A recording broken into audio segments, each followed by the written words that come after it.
Сайн байцгаана уу хүмүүс энэ өдрийн мэндүргий.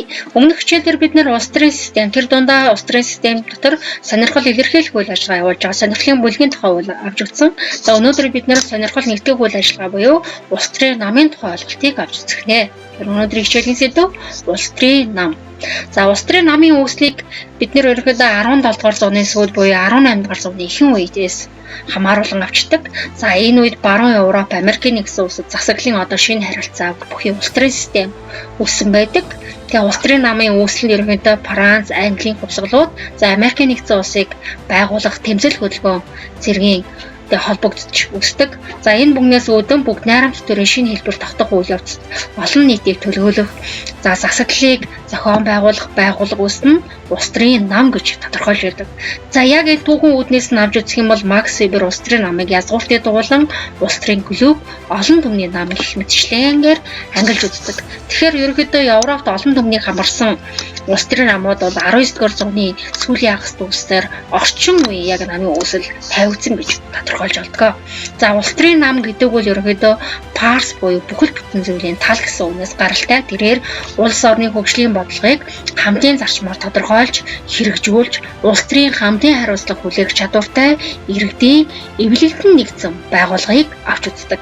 За үүнийг дэлгэрэнгүй тайлбарлах юм бол улс төрийн нам гэдэг бол нэгдүгээрт нь улс орны хөгжлийн бодлогыг хамтын зарчмаар тодорхойлох, хоёрдугаарт нь боловсруулсан бодлогоо хэрэгжүүлэхийн тулд сонгуульд өрсөлдөн олонхын дэмжлэг авч хэрэгжүүлэх, гуравдугаарт нь бодлогоо хэрэгжүүлэхдээ алдаа гаргах, биелэлтийг нь бүрэн хангаж чадахгүй бол улс төрийн хариуцлага хүлээх чадвартай байх. Дөрөвдүгээрт нь иргэд өөрсдийн үзэл бодол сонирхлоороо сайн дурын үндсэн дээр чөлөөтэй эвлэлтэн нэгдсэн байгууллага болох гэсэн эдгээр одоо ойлголтуудыг дотроо агуулдаг байх нэ. За Америкийн улс төр судлаач Паламборо, Вейнер нар улс төрийн нам ба улс төрийн хөгжил хэмээх бүтээлдээ одоо улс төрийн намд байх бол гол шалгуурыг тодорхойлсон байдаг. За нэгдүгээрт нь улс төрийн нам бол урт удаан хугацаанд оршин тогтнох чадвартай байх ёстой. Хоёрдугаарт нь нийт үндэсний болон орон нутгийн хэмжээнд зохион байгуулагдсан байх ёстой. Гуравдугаарт нь засгийн эрх авах зорилготой байх ёстой. Дөрөвдүгээрт нь ард түмний одоо дэмжлэгт түшгэлсэн байх ёстой гэсэн ийм дөрвөн шалгуурыг тухайн улс төрийн намд тогтоож өгсөн байдагмаа. За ерөнхийдөө улс төрийн намын гол одоо зорилго буюу эцсийн зорилго бол нэгдүгээрт нь төр засгаас гарах шийдвэрт нөлөөлөх. За бүр шат дахиад тухайн одоо сонгуульд ялж засаг төрийн эрх мэдлийг авах гэсэн ийм зорилготой байдаг. За засаг төрийн эрх мэдлийг авна гэх юм бол Монголд бол одоо 76 улсын хурлын 76 гишүүний ихэнхийг нь тухайн намаас одоо ялалт байгуулж олонх болохыг бол хэлж байгаамаа. За улс төрийн нам маань бол нийгэмд бол дараах үүргийг гүйцэтгэдэг. Нэгдүгээрт нь улс орны хөгжлийн бодлогыг тодорхойлох, хэрэгжүүлэх ёстой. Хоёрдугаарт нь улс төрчдийг бэлтгэж чадахжуулан нэр дэвшүүлэх. Гуравдугаарт нь бодлогын хэрэгжилтэд тайлагнах, хариуцлага хүлээх. Дөрөвдүгээрт нь намын дотоод ардчлалыг хангах. Тавдугаарт нь иргэдийн оролцоог хангах гэсэн 5 үүргийг улс төрийн намаа гүйцэтгэдэг. За нийгэм хичнээн тооны улс төрийн намууд эрх мэдлийг хэрэгжүүлж байна гэдгээр нь нэг намын систем, хоёр намын систем, олон намын систем гэж ерөнхийд нь 3 авааж үздэг. За нэг намын систем гэдэг бол ерөнхийдөө зөвхөн нэг намд ангаар ноёрхож төрийн эрх мэдлийг барих үйл ажиллагаа хийж байгаа. За ерөнхийдөө энэ бол тоталитар дэглэмтэй улс орнуудад энэ намын систем байдаг. За Монгол улсад бол 1990 оноос өмнө бол нэг намын системтэй байсан. За одоо л ерөнхийдөө Хятад, Куб, Хойд Солонгос гэх мэт улсуудад нэг намын систем үйлчилж байна. За хоёр намын систем гэж тухайн улс орон засгийн эрх мэдлийг одоо хүлээн авч хэрэгжүүлэх чадвартай хоёр намаас бүрддэг. За сонгуульд нэг нам ялахад нөгөө нь яаж яана сөрөг хүчин болж харилцан одоо засгийн эрх мэдлийг авч хэрэгжүүлж байдаг намын системийг хоёр намын систем гэж хэлдэг. За одоо хоёр намын системтэй улс гүрэн бол Америкийн нэгдсэн улс болон Их Британи улсад байна. За олон намын тогтолцоо гэж. За улс төрийн амьдралд бол хэд хэдэн хоёр буюу түүнээс дээш хоёроос дээш улс төрийн нам одоо үйл ажиллагаа идэвхтэй явуулдаг. За засгийн эрх мэдлийн төлөө олон нам өрсөлддөг. Энэ үйл явцыг олон намын систем гэж хэлдэг. За Монгол улс бол 1990 оноос хойш олон намын системтэй болсон түүхтэй. За олон намын тогтолцооны ач холбогдол гэж байгаа. Олон намын тогтолцооны ач холбогдол маань нэгдүгээрт нь олонхын дэмжлэг авсан улс төрийн нам засаглалыг хэрэгжүүлдэг. Хоёрдугаарт нь цөөхөн дэмжлэг авсан нам нь эрх баригч намыг хянаж ажилдаг. Гуравдугаарт нь нэг нам аярхах боломжийг хязгаарладаг. За дөрөвдүгээрт нь засаглалын тэнцвэрийг хадгалах нөхцөл бүрддэг. За тавдугаарт нь олон ургач үзлийг дэмжиж үздэг плюрализм үзлийг. За мөн хүний эрхийг хангаж өгдөгөөрөө ач холбогдолтой байх нэ. За Монгол улсад бол 1990 оны 5 сарын 10-нд улс төрийн намуудын тухай хууль анх батлагдсан байдаг олон намтай болсноороо.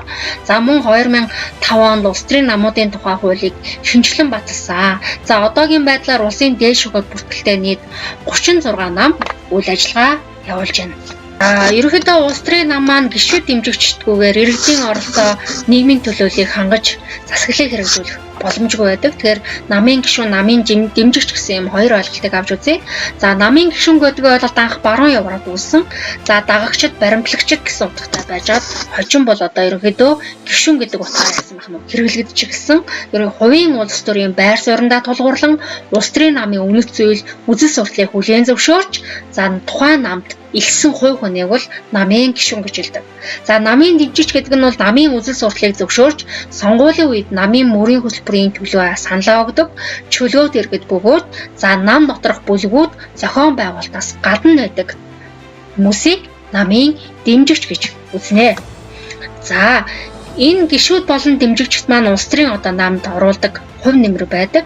За тухайлбал намаа дэмжүүлэхийн тулд иргэдийг зохион байгуулалтад оруулах, хоёрдугаарт нь иргэдийн улс төрийн боловсролыг нэмэгдүүлэх, за гуравдугаарт нь намын ирээдүйд манлайлах удирдагчдыг бэлтгэх сонгох, за дөрөвдүгээрт нь төрийн нийтийн бодлого боловсруулах, за тавдугаарт нь сонгогдсны дараа иргэдийг төлөөлж хууль тогтоох болон гүйцэтгэх эрх мэдлийг хэрэгжүүлэх, за 6дугаарт нь гишүүнчлийн татвар төлөх гэсэн эдгээр одоо хувь нэмрийг гишүүд болон дэмжигчид маань улс төрийн намд оруулдаг байх нэ.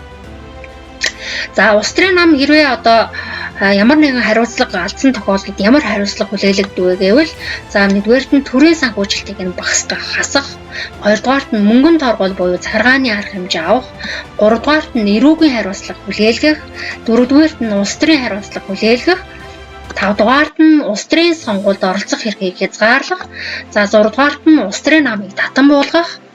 Дээр шийдвэрлүүд дотроос хамгийн одоо том шийдвэр бол тодорхой хугацаагаар улс төрийн үйл ажиллагаанд оролцох эрхийг төлөвлөзүүлэх эсвэл одоо бүр мөсөн хасах нь бол хамгийн хүнд хариуцлагын шийтгэлийн төрөлд ордог. Тэр учир нь иргэдийн улс төрийн хүсэл зоригийг хэрэгжүүлэх, засгийн эрхийг авах төлөө өрсөлдөх нь улс төрийн намын зорилго юм. Тэгэхээр улс төрийн үзэл сурталын ялгаатай байдал, намуудын өрсөлдөөн, хүний эрх хэрэгжүүлэн тулгуурласан ялгаатай бодлогыг боловсруулах нь ерөнхийдөө олон намын тогтолцоотой байхын үндэс болдог юм аа. За ингээд өнөөдрийн хичээлд анхаарлаа хандуулсан баярлалаа өгдөө. Дараагийн хичээлээр иргэн уулзлаа баяртай.